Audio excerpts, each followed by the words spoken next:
दोस्तों, जैसे जैसे महाराष्ट्र का विधानसभा चुनाव नजदीक आ रहा है, राज्य की राजनीतिक चुनावी हवा चरम पर है। गए 5 साल में महाराष्ट्र की राजनीति में बड़े बदलाव देखने को मिले हैं। ऐसे में दर्शकों, आप सभी को जानना जरूरी है कि आखिर ये महाराष्ट्र की राजनीति हर संभव और हर कदम पर कैसे बदलती गई। तो जानिए विस्तार से कि आखिर महाराष्ट्र की राजनीति का महाभारत कैसे होता चला गया।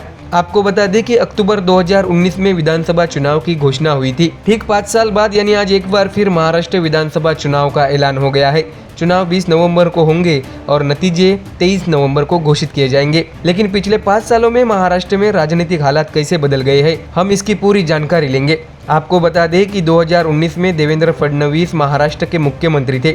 उनके नेतृत्व में महाराष्ट्र विधानसभा चुनाव हुए। इससे पहले बीजेपी और शिवसेना के बीच गठबंधन था। चुनाव के दौरान देवेंद्र फडणवीस और उद्धव ठाकरे के वाक्यांश थे, सब बराबर बंटवारा होगा और हमने तय कर लिया है। ऐसे कई वाक्यांश उनके लोकप्रिय हुए थे। दरमियान इसके बाद विधानसभा के नतीजे आए। बीजेपी को 105 सीटें और शिवसेना को 56 सीटें मिली। हालांकि यह एहसास होने के बाद कि बीजेपी उनके समर्थन के बिना मुख्यमंत्री नहीं बना सकती, तो नतीजे आने के पहले ही दिन उद्धव ठाकरे ने ऐलान कर दिया कि सभी विकल्प खुले हैं और गठबंधन में विवाद की पहली चिंगारी भड़क गई। इसके बाद महाराष्ट्र में सुबह सुबह शपथ ग्रहण समारोह हुआ और फिर महाविकास आघाड़ी का प्रयोग सबको देखने मिला। दर्शकों, अब जानकारी लेते हैं 23 नवंबर 2019 को सुबह सुबह हुए शपथ ग्रहण समारोह की।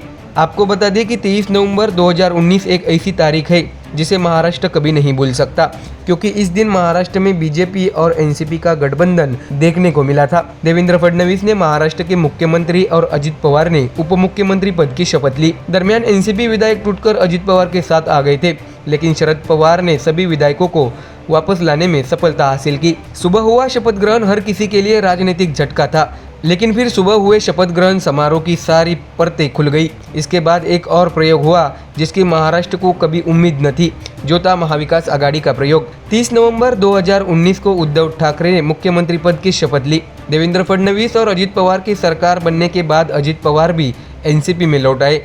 उसके बाद महाविकास आघाड़ी यानी शिवसेना, एनसीपी और कांग्रेस का गठन हुआ। दर्शकों, आपको जानकारी दे कि महाराष्ट्र की जनता ने जो वोट दिया था वह इन तीनों के पक्ष में बिल्कुल नहीं था।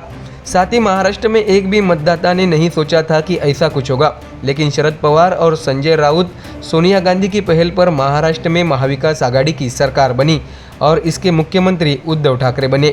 महाराष्ट्र ने पहली बार इस अजीब राजनीतिक स्थिति का अनुभव किया। लेकिन मार्च 2019 आते आते देश और राज्य में कोरोना मरीजों की बढ़ती संख्या के कारण लॉकडाउन लगाना पड़ा। इसके बाद 20 जून 2022 तक राज्य में महाविकास आघाड़ी की सरकार थी और फिर 21 जून 2022 को महाराष्ट्र की राजनीति में बड़ा भूचाल सामने आया। 21 जून 2022 को एकनाथ शिंदे ने शिवसेना में सबसे बड़ी बगावत कर दी। एकनाथ शिंदे कुछ विधायकों के साथ बाहर निकल आए। उनके साथ आए विधायकों की संख्या 15 से बढ़कर 18, फिर 20 से 40 हो गई। उन्हें 10 निर्दलीय विधायकों और 13 सांसदों का भी समर्थन मिला। जानकारी मिली कि एकनाथ शिंदे कांग्रेस और राष्ट्रवादी कांग्रेस के साथ उद्धव ठाकरे के गठबंधन से नाराज चल रहे थे। एकनाथ शिंदे ने सीधे तौर पर उद्धव ठाकरे को चुनौती देते हुए शिवसेना पार्टी पर ही दावा कर दिया। ऐसे में महाविकास आघाड़ी में एकनाथ शिंदे की नाराजगी की भनक महाराष्ट्र की सबसे बड़ी विपक्षी पार्टी यानी बीजेपी को लग गई थी। ऐसे में सारी ताकत एकनाथ शिंदे को बीजेपी ने दे दी। 29 जून 2022 को उद्धव ठाकरे ने महाराष्ट्र के मुख्यमंत्री पद से इस्तीफा दे दिया और महाविकास आघाड़ी सरकार गिर गई। दर्शकों, इसके बाद फिर सत्ता में आई युति की सरकार। एकनाथ शिंदे मुख्यमंत्री और देवेंद्र फडणवीस उप मुख्यमंत्री बन गए। महाराष्ट्र की राजनीति में एक नया प्रयोग यह हुआ कि एकनाथ शिंदे 105 बीजेपी विधायकों के समर्थन से मुख्यमंत्री बन गए। सरकार में हिस्सा नहीं लेने की बात कहने वाले देवेंद्र फडणवीस 30 जून 2022 की शाम को उप मुख्यमंत्री बन गए। तब चर्चा थी कि यह भाजपा ही थी जिसने देवेंद्र फडणवीस के पंख काट दिए।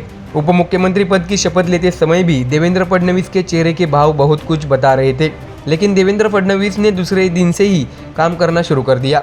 महाराष्ट्र ने 2.5 साल के अंदर ही महाविकास आघाड़ी का प्रयोग और फिर शिवसेना का विभाजन झेल लिया। किसी को अंदाजा नहीं था कि आगे क्या होगा, लेकिन 2 जुलाई 2023 का दिन महाराष्ट्र में एक और राजनीतिक भूचाल साबित हुआ। 2 जुलाई 2023 को अजित पवार 41 विधायकों के साथ महायुति सरकार में शामिल हो गए। उन्होंने उप मुख्यमंत्री पद की शपथ ली, जबकि उनके साथ छगन भुजबल, धनंजय मुंडे, दिलीप वलसे पाटिल, आदित्य तटकरे जैसे कुछ नेताओं ने भी शपथ ली। और ऐसे शरद पवार की एनसीपी पार्टी भी शिवसेना की तरह टूट गई। इस बार शरद पवार कुछ नहीं कर पाए। उनके भतीजे अजित पवार, जो उन्हें अपना गुरु मानते थे, उनसे अलग हो गए और उन्होंने सीधे अपने चाचा शरद पवार को चुनौती दे दी। यह घटना लोकसभा चुनाव के दौरान से कुछ महीने पहले ही हुई थी। आपको ये भी बता दें कि लोकसभा में बारामती सीट पर सुप्रिया सुले बनाम सुनेत्रा पवार लड़त देखने को मिली। इस चुनावी लड़त में सुप्रिया सुले ने भारी जीत हासिल की। इसके बाद अब महाराष्ट्र विधानसभा चुनाव का सामना करने जा रहा है। ऐसे में दर्शकों, अब तक यानी पिछले 5 सालों में ये सभी राजनीतिक घटनाएं महाराष्ट्र की राजनीति में सामने आई। महाराष्ट्र की राजनीति ने देवेंद्र फडणवीस के मुख्यमंत्री से लेकर एकनाथ शिंदे के मुख्यमंत्री वाया उद्धव ठाकरे तक सफर देखा है। लोकसभा चुनाव में महाविकास आघाड़ी ने महाराष्ट्र की 48 में से 31 सीटें जीती और उनका आत्मविश्वास काफी बढ़ गया। महायुति को केवल 17 सीटें मिली। इसलिए अब सरकार ने लाडली बहन योजना, सुकन्या योजना और कई अन्य योजनाएं लाकर महायुति गठबंधन महाराष्ट्र को खोने का जोखिम नहीं उठा सकता, क्योंकि बीजेपी ने अब तक 2 पार्टियां तोड़ी है। 2019 में यह चतुष्कोणीय लड़ाई थी, यानी शिवसेना भाजपा बनाम कांग्रेस एनसीपी। इस साल यानी 2024 में ऐसी स्थिति नहीं है। बीजेपी शिवसेना एकनाथ शिंदे, एनसीपी अजित पवार के खिलाफ, शिवसेना उद्धव बालासाहेब ठाकरे पार्टी, एनसीपी शरद चंद्र पवार और कांग्रेस, यह 6 पार्टियां आमने सामने हैं। इस राजनीति में वंचित बहुजन आघाड़ी, राजू शेट्टी, संभाजी राजे और बच्चू कडू की तीसरी आघाड़ी और महाराष्ट्र नवनिर्माण सेना के प्रदर्शन पर भी महाराष्ट्र के राजनीतिक जानकारों की नजर है। ऐसे में दर्शकों, अब चुनाव की घोषणा हो चुकी है। अब तमाम घटनाओं और अनुभवों को ध्यान में रखते हुए यह देखना अहम होगा कि मतदाता किसे वोट देंगे और किसे नकारेंगे। Bureau report, MDR news.